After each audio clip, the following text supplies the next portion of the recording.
meu nome é Fábio Cauê. Prefiro agora me apresentar como pai do Luiz Henrique, que deve estar berrando aqui no fundo, você deve estar escutando ele berrando ao fundo, e ele vai ser o nosso companheiro ao longo dessa jornada, né? Mais um berro. Com relação à minha formação, né, eu tenho um doutorado em Ciências Cardiovasculares pela UFRJ, sou mestre em Educação Física pela UFRJ também, sou formado em Educação Física pela mesma instituição. Hoje eu ocupo o cargo de professor de Fisiologia do Exercício da UFRJ, no curso de Educação Física, e também trabalho como fellow de pesquisa no Instituto de Nutrição, também lá na UFRJ. Percebem que toda a minha vida é lá, né? Fundão é a minha segunda casa. E hoje a gente vai falar, basicamente, de treinamento para idosos, né? E aí a gente vai fazer todo o apanhado, você já deve ter percebido o material que eu preparei. Fiquei muito feliz quando eu preparei esse material, porque realmente eu vi que é uma coisa que eu gostaria de ver quando eu estava estudando há algum tempo atrás sobre idosos. E eu acabei fazendo muito inspirado numa pessoa que me marcou muito durante a minha carreira, né, principalmente atuando como personal trainer, que eu posso falar nome, não tem problema nenhum, que é a Dona Eliette. A Dona Eliette era uma senhora de 60 quando eu a conheci, ela tinha 63 anos, e 63 para 64 anos, e ela tinha acabado de ter um AVE, né?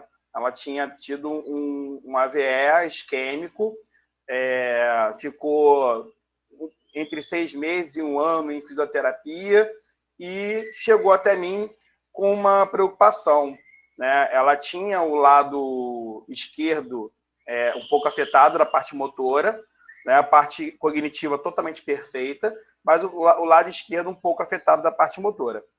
E, ao longo do tempo, a gente fez um trabalho de retorno da autonomia, né? Ela antigamente só ia para a academia com a filha de carro. Quando a gente parou de treinar, ela estava indo para a academia por conta própria e recusando carona, né? Então, eu acho que isso não tem valor, não tem valor que mensure isso, não tem número que mensure isso. Você ter o prazer de fazer uma pessoa que não tinha autonomia antes voltar a ter autonomia e voltar a ter autoestima, né? E uma das frases que mais me marcou foi do genro dela, né, o marido da filha dela, que já foi meu aluno também, quando ele falou que eu dei para ela algumas décadas de vida a mais. Isso, para mim, foi extremamente gratificante.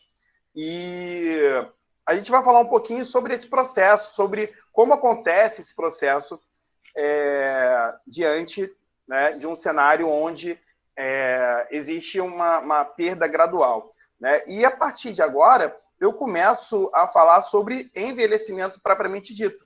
E aí eu queria definir com vocês o que é envelhecimento. Envelhecimento nada mais é do que o desgaste natural quando você tem uma redução da homeostase. Você tem perturbações extremamente significativas, tanto do ponto de vista hormonal, quanto do ponto de vista energético, né, que leva a efeitos anatômicos e funcionais. Então, o processo acaba se dando por uma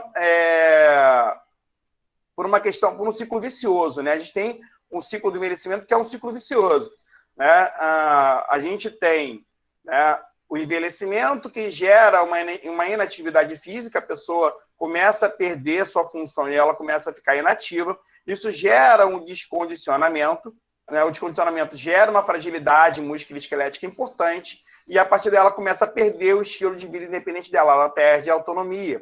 Perdendo a autonomia, ela passa a não ter tanta motivação, ela passa a ter menos autoestima. Isso gera crise de ansiedade e um quadro de depressão, que gera mais inatividade física e que contribui sobremaneira para que continue o envelhecimento. Então, é um ciclo vicioso, né? E a gente precisa estar atento a esse ciclo vicioso, e para entender como é que funciona esse ciclo vicioso, a gente precisa entender, basicamente, da fisiologia do envelhecimento.